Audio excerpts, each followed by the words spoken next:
We are on a mission to save and revitalize independent pharmacy. On the Catalyst podcast, we dive into current events that are shaping how pharmacists approach their patients and their businesses. Fuel your passion for pharmacy, one conversation at a time. 3, 2, 1, 0. Ignition. Welcome to the Catalyst Pharmacy Podcast. I'm your host, Jeff Key, and today I'm here with Mark and Marsha. Hi, I'm Marsha Bivins, Marketing Director for PioneerRx. Hi, I'm Mark Bivins, Vice President of Sales for Pioneer. How are you? Good, Jeff. How you doing? I'm doing great. Nice to see you again. Here on a Monday. Nice to see you too. Thank you. This is take 2 for you guys. This is take 2, yeah. And we're the newbies. Yeah, Mike and I already had a warm-up deal at this. Jeff and I are going to sit back, and Marsha, you and Mark can just talk to each other. It happens a lot anyway. So the cool thing about Mike, or one cool thing besides being a pharmacist and all, is that you have this podcast. So tell us a little bit. Let's just start off a little bit of history of you. How did you? And we'll start in the middle, kind of. How did you get into doing a podcast?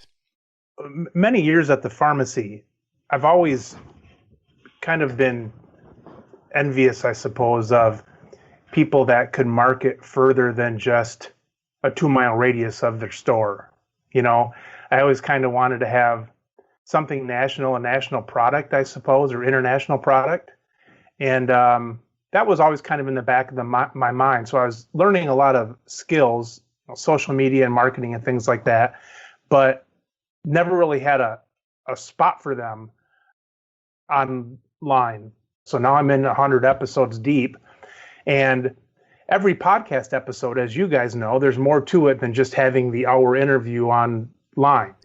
It's probably 10 contact points of talking to somebody, emailing them, and then getting an email back and setting this up. So that's probably the main reason, is just getting out there to spread myself out a little bit.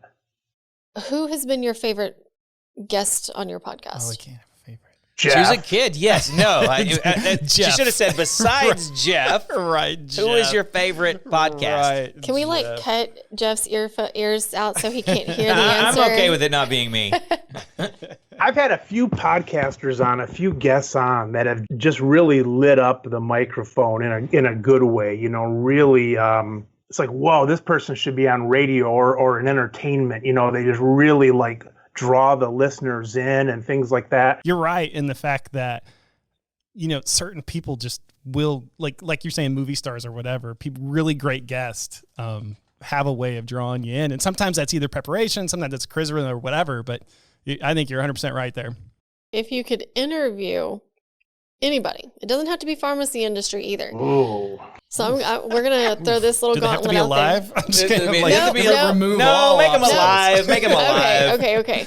I don't think I would do very well. Like if all of a sudden, I don't know, Bill Gates or some of my own personal heroes, David Allen with time management, and some of these people, if I interviewed one of them, I think I'd be stumbling all over the place. So ultimately, when I think about how my show will improve, because you always think about, and you're faced with this, Jeff, all the time in your business, do you branch out or do you get better at what your focus is, and you guys are really narrowing in on your focus. And so I think the same way. It's like, well, do I branch out and do another show on something else, or do I work on my focus? And then I think, okay, my focus is I can be a better interviewer and put on a better podcast, but ultimately it's I can get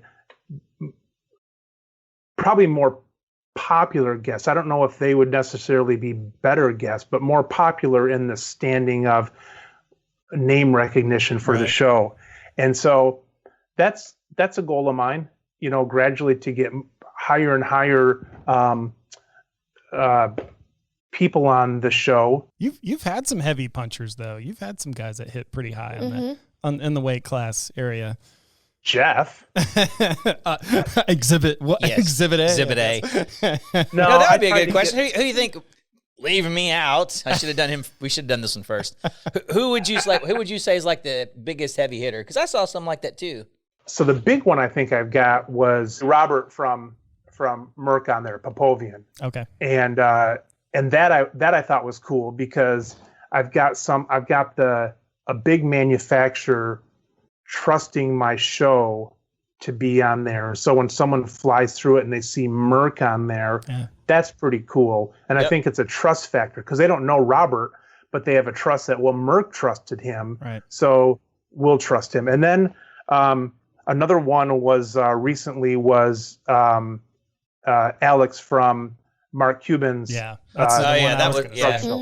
Yeah, So that was cool. cool to have on there. And then it was cool because Mark Cuban, he does his own social stuff, but he re-shared that last week. Oh, so that was cool. Yeah. And then exposure. And then coming up in May, I've got Miss America on the show. Wow.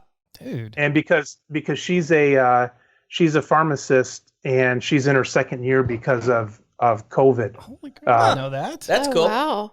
So see, Mike, we had you on as a stepping stone. So you're helping us step up. Right. You know, people who look back through and see.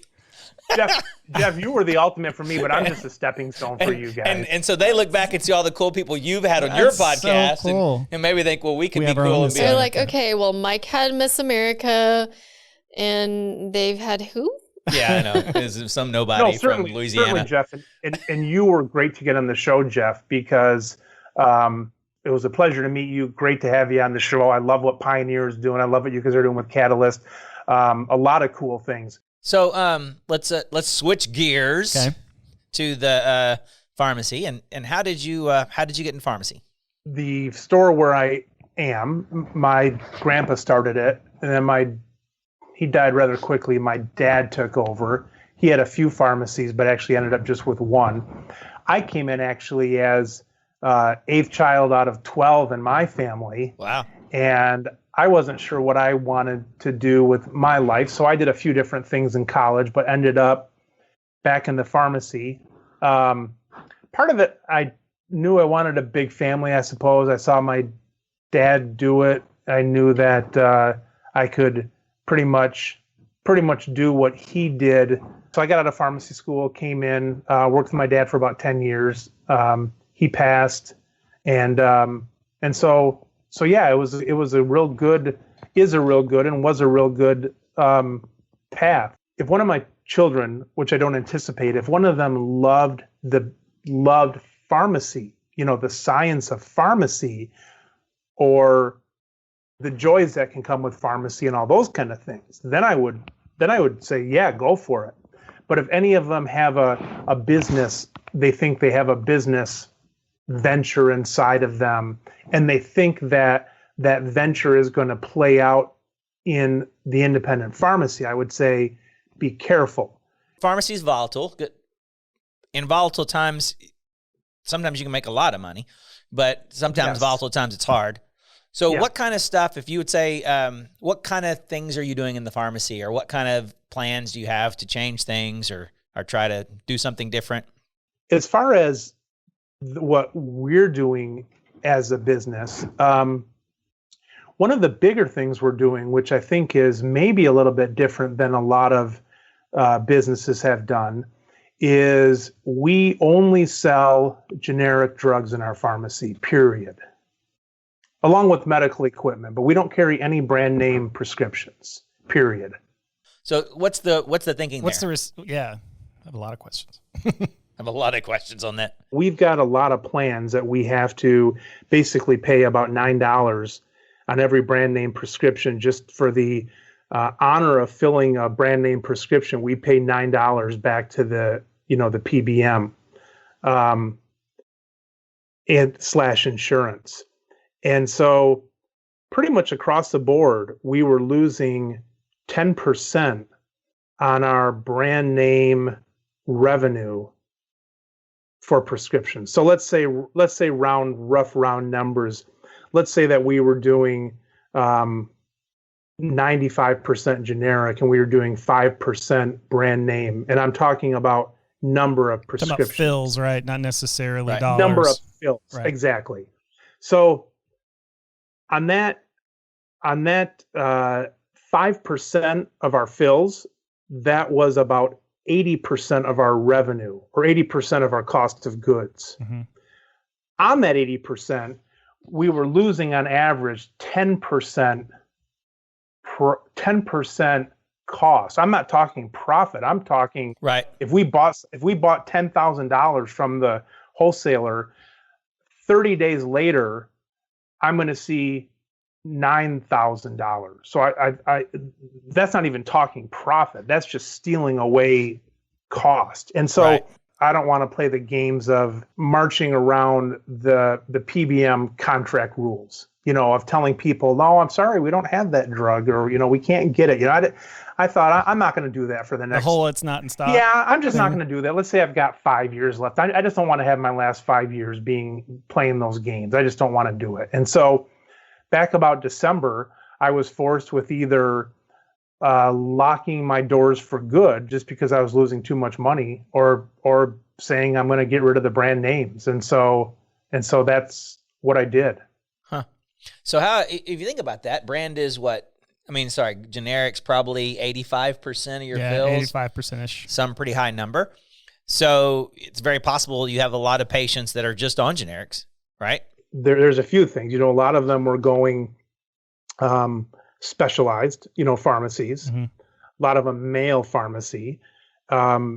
We were seeing a ton of stuff, even our own Medicaid, that was pushing the brand name when there's a generic, they're at 20% of the cost. Right. They're pushing that brand name. So because they're getting a big rebate. Yeah, the rebate and so on. So I'm like, if this works out, maybe I look a little bit smarter than I am. If it doesn't work out, it's like, well, we had to do it anyway. So it really wasn't a choice between brand names and generics. It was really a choice between locking our doors and generics. So is that generic cash only?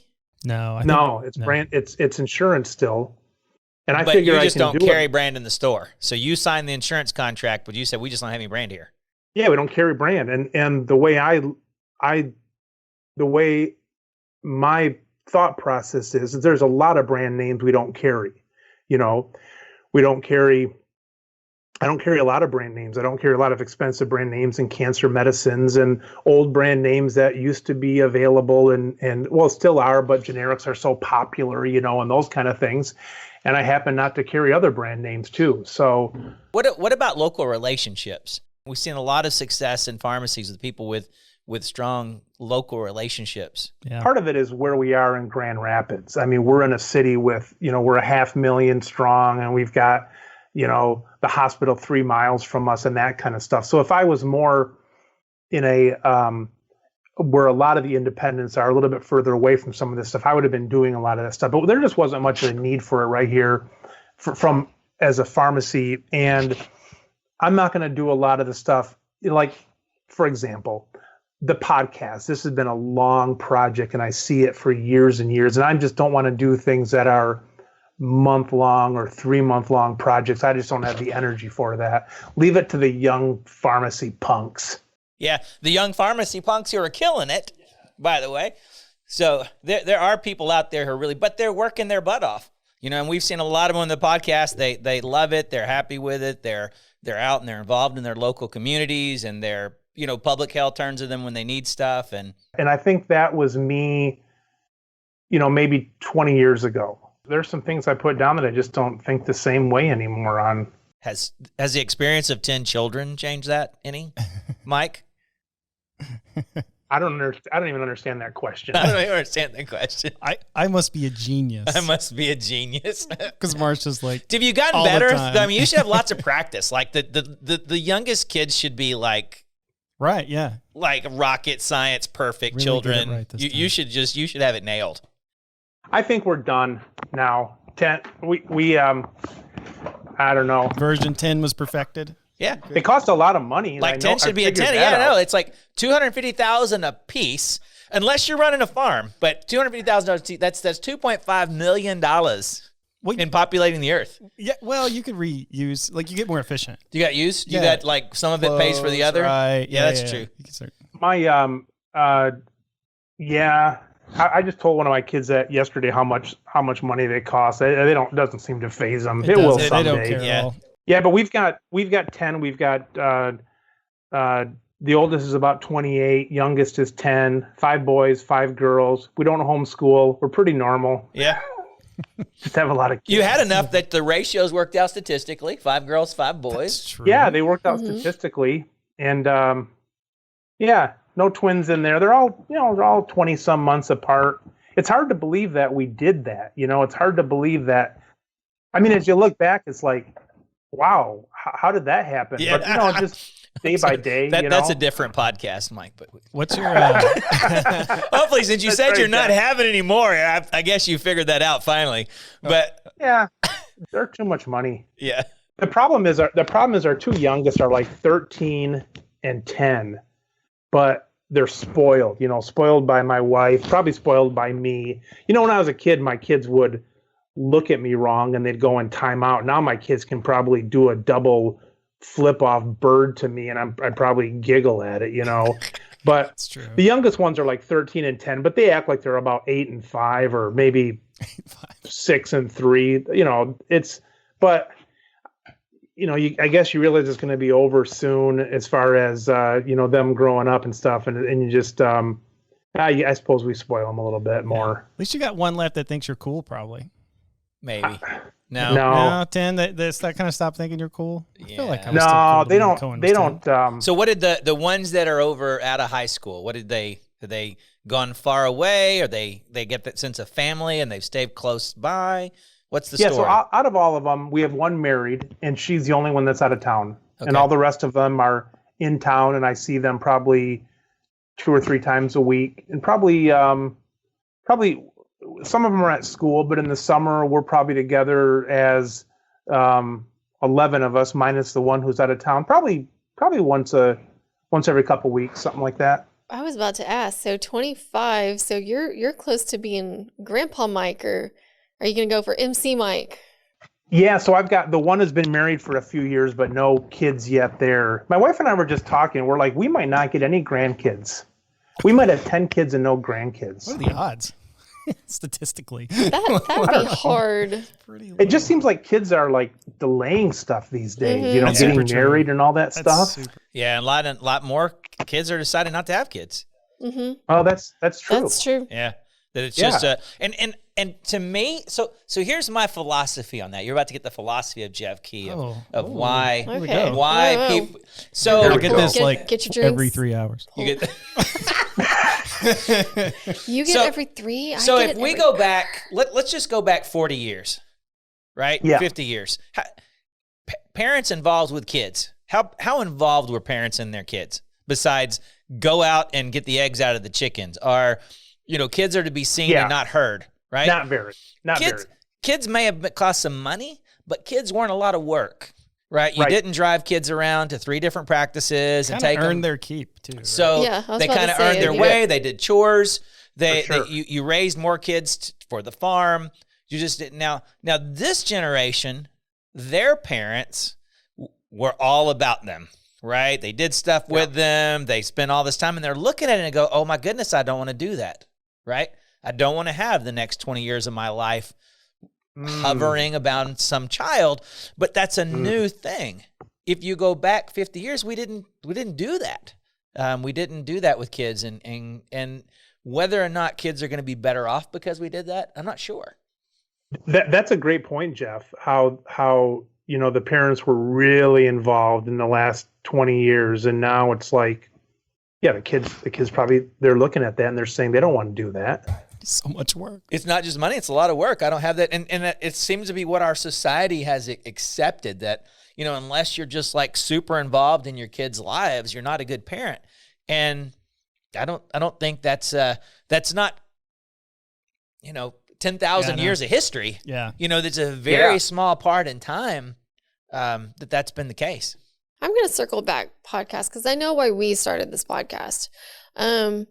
So why, you've got a family business that you're running and very busy with. What inspired you to start your own podcast? I tell my kids this, and this is the coolest part about the podcasting right now, and what we're all doing here right now, is that, and this is maybe my kind of my F you to the PBMs and stuff too, who have their fingers and everything, is that this is the first time in history that there's no middleman standing in the way of what we all can do, right? So years ago, I tell my kids this, is like years ago, if I wanted to get something in the newspaper, I'd call up the reporter, I'd send a press release, that we're doing a blood pressure day or something like that, all the stuff that I did back in those days, Jeff, I'd call and get this attention and things like that. And you would just wait. You'd wait until you got permission from them to do that. The great thing now is like I can throw a podcast on the thing and it's like, whoa, I mean, I can do that and spread that worldwide. And it's challenging because you're dealing with everybody else in the world who can do that. But what a cool thing, no middleman, and it's basically free, and you raise up, you rise up or lower just by how good you are.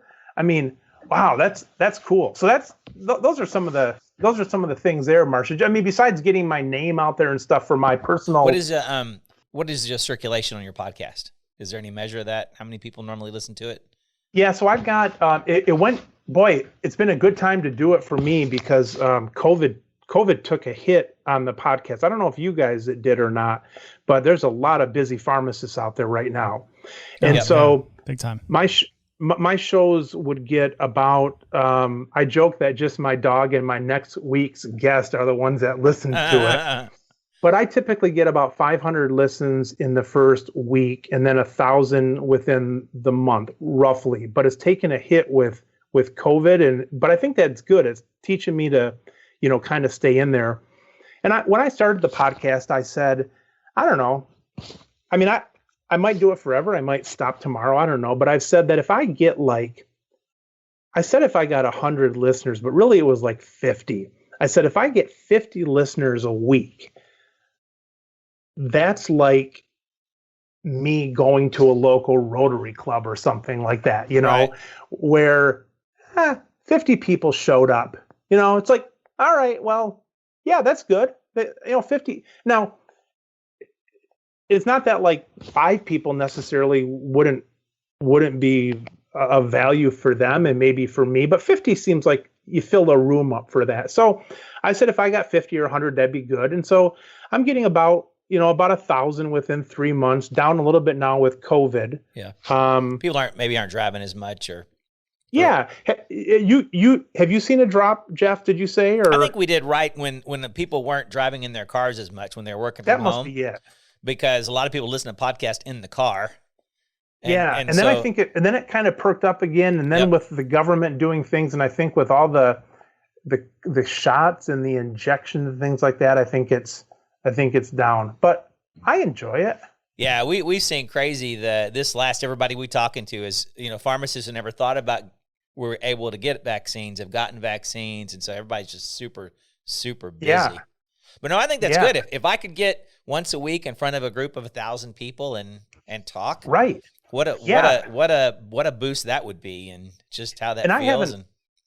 And the difference in my thing from you guys is that right now and when I say you guys, it's like you guys have a great podcast and it's presenting, pharmacists and so on, but it's a nice vehicle for Pioneer, getting to know you guys and how you care for people and things like that, and how your customers.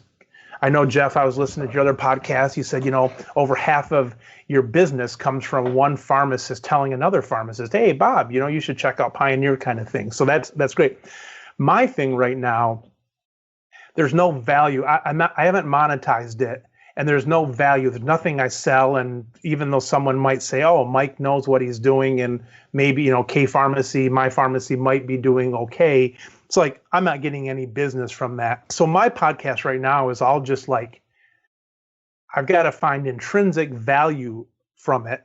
And there might be some extrinsic value at some point, but that would be if I monetize it or do something. But right now, there's none of that. So right now, it's kind of plug and chug until maybe a year from now, I decide to do something with it. I don't know, or it might be, I don't know what I'll do with it. Yeah. We sound like you're having fun. You know, my dad, growing up, my dad was a ham radio operator, and he would turn the dials, and he'd be talking to somebody in Japan or something like that. And he just thought it was cool. There was a time he did with like Morse code and be talking, he's writing down what he's doing, and just getting to know somebody different. And that's the original chat rooms. No, it is super. I mean, it's that super would, true. I think, given the time, I think I would do these without even the intrinsic, it's just a good meeting people.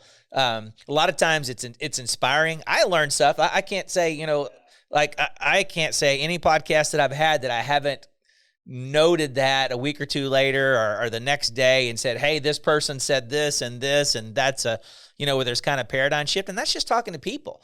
Everybody's got their little different view of the world. And it's for sure everything you said there. And I look at,